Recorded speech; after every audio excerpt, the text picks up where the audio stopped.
Hozir dunyoyu hoziraman internet birovnigida. Padarashlar nalardi bu odamga buni birovlarga. Ya cuma işte moya kilo çoy koysa, yakta şahtaki ustalandı moya telefonla gitti. İnternetle patlasın. 15 so'm pesh bo'ldi. Sadriddin Najmiddin yaşamında masa ofis. Sadriddinga tardim. 15 so'm bundu. Bu hamı zapsa hamı yo'q shaka bachit yo'q. Bu hamı zapsa inson bu akadam bu hamı patlasın. Ana bu kim bu kim kadam var. Rossiya biz zindagi mekardiga dar bo'lib qo'ygan ishlar hujja, ishlar kim jo'naysa, to chiqordi tuman. Chiqordi. Arkadaşlar pish xudo savol javobcha qilasiz. Оттуда мальчик да интернет мана мебелис. Мате на некста ошам, но ми ке надона. Ке наши носам. Дадете очит мана домот накада ошам. Чикор?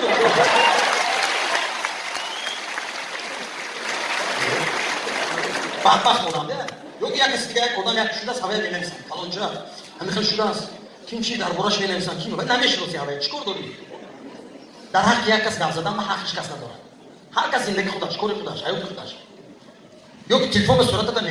Ek shagardi ki prezident Тёмна кадайда. O zaman yine bir şorta dinomatı şaş davlat. Omadan Lukashenko yapışır haftaysam.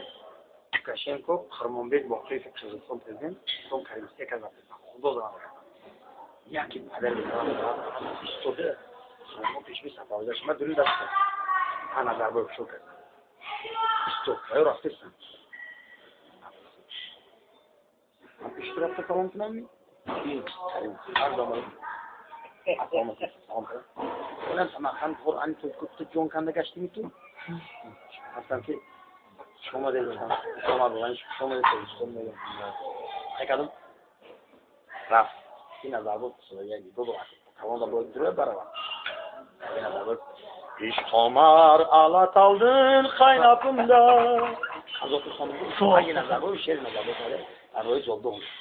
Olmaz ya.